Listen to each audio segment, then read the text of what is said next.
Hey everyone, this is the third part of Short Short Series 7.2 जो कि exclusively design की गई है for December examination and for the GATE examination. अगर आप इस सीरीज़ को कर कर जा रहे हैं और इसके जो प्रीवियस पार्ट्स हैं, मतलब अगर आप यहाँ देखोगे तो ये सीरीज़ 7.0 है। इसके पहले मैं ऑलरेडी आप लोगों के साथ में शेयर कर चुकी हूँ इसके 6 पार्ट्स, जिसमें हर एक पार्ट में कम से कम 7 से 8 से 10 लेक्चर्स प्रेजेंट हैं और उनमें मोस्ट इम्पॉर्टेंट चीज़ों को एकदम क्रक्स फॉर्मेट में आपके साथ में शेयर किया गया है, जो बार बार आपसे पूछी जाती है।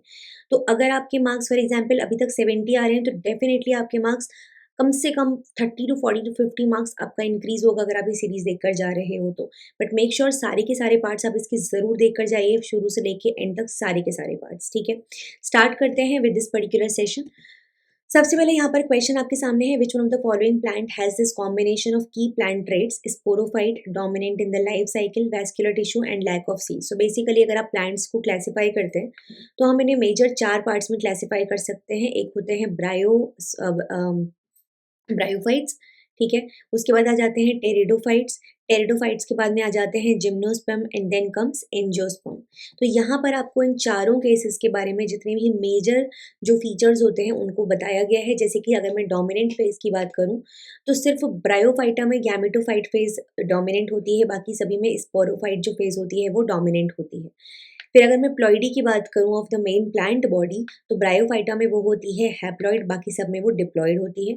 डिफरेंशिएशन ऑफ बॉडी की अगर मैं बात करूँ, मतलब कि क्या वो रूट स्टेम इस सब में डिवाइडेड है कि नहीं है, तो यहाँ पर एक थैलस या फोलियोज टाइप का स्ट्रक्चर रहता है और राइजोइड्स प्रेजेंट होते हैं।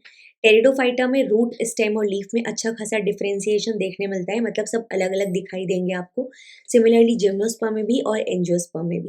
अगर हम वेस्कुलर बंडल्स के बारे में बात करते हैं तो यहाँ पर ये एब्सेंट रहते हैं। टेरिडोफाइटा में प्रेजेंट है लेकिन थोड़े कम डेवलप्ड होते हैं। जिम्नोस्पर्म में अच्छे खासे डेवलप्ड है एंड देन एंजियोस्पर्म में भी अच्छे खासे डेवलप्ड है। नेचर ऑफ स्पोर्स की बात करते हैं तो यहाँ पर होमोस्पोर्स होते हैं, यहाँ पर होमो एंड हेट्रो दोनों होते हैं। एंड जिम्नो एंड एंजियोस्पर्म्स में आपको हेट्रो एंड हेट्रोस्पोर्स मिलेंगे। सीड और इसकी कवरिंग के बारे में बात करते हैं तो ब्रायोफाइटा में कोई भी सीड नहीं प्रेजेंट, टेरिडोफाइटा में भी कोई भी सीड नहीं प्रेजेंट।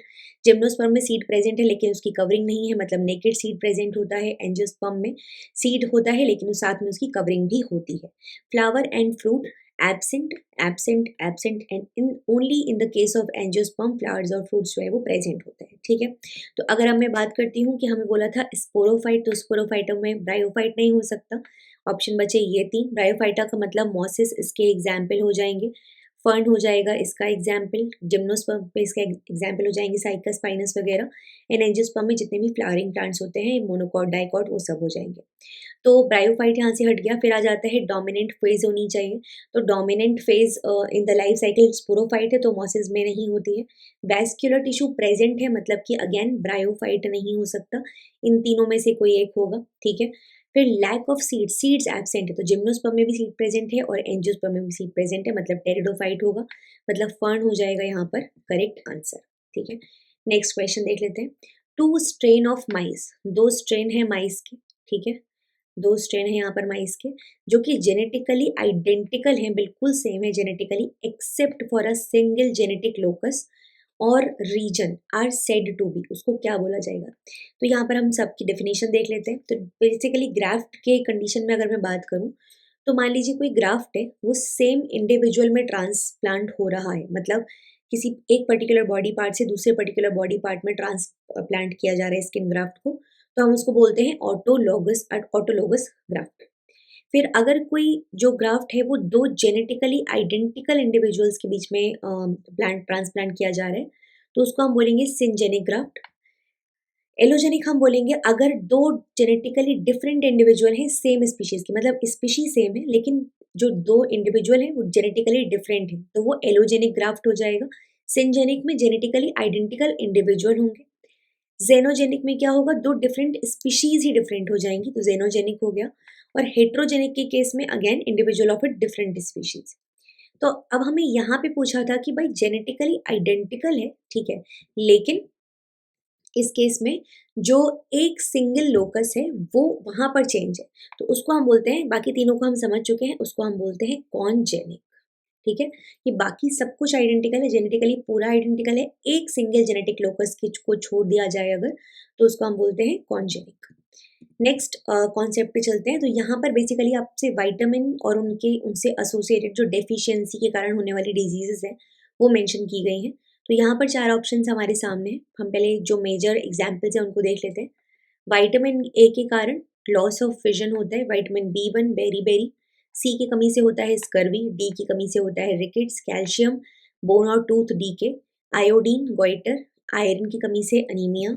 यहाँ पर देख लो vitamin A dry eyes, night blindness, cornea failure, vitamin B complex beriberi, pellagra, fits, scaly skin, photophobia, loss of memory, vitamin C scurvy, vitamin D rickets, vitamin E fertility disorders, vitamin K clotting में problem. ठीक है, तो अब यहाँ पे देख लो A D की कमी से हम सबको पता है रिकेट्स, के हेमरेजिंग, हेमरेजिंग बेसिकली क्लॉटिंग पे प्रॉब्लम हो रही है ना, तो के फिर ए आ जाएगा नाइट ब्लाइंडनेस और बी12 आ जाएगा पेनिशियस एनीमिया। ठीक है, तो A is matching with option number C, one is matching with option number C, two is matching with sorry हाँ, two is matching with A, two is matching with A, then three is matching with D, three is matching with D, and fourth is matching with B, fourth is matching with B. तो correct answer हो जाएगा यहाँ पर option number 1। ठीक है, तो ये रहा हमारा इस शॉर्ट शॉर्ट सीरीज़ का वीडियो। मेक श्योर आपने इस चैनल को सब्सक्राइब कर रखा है, वीडियोस को आप लाइक कर रहे हैं, सारे के सारे शॉर्ट शॉर्ट सीरीज़ को आपने देख लिया है। लिंक सबके मैंने प्रोवाइड कर दिए हैं डिस्क्रिप्शन बॉक्स में, सबको जाकर एक साथ आप देख सकते हो। सबकी प्लेलिस्ट बनी हुई है अपनी अपनी, तो सबको एक साथ प्लेलिस्ट से स्टार्ट करो फर्स्ट से लेकर और सबको देख डालो। ठीक है, एंड कुछ भी डाउट होता है let me know in the comment section. कोई स्पेसिफिक टॉपिक है जिस पे चाहते हो मैं वीडियो बनाऊँ, let me know in the comment section, I will do that. Thank you so much everyone for watching. Take care everyone. Bye bye.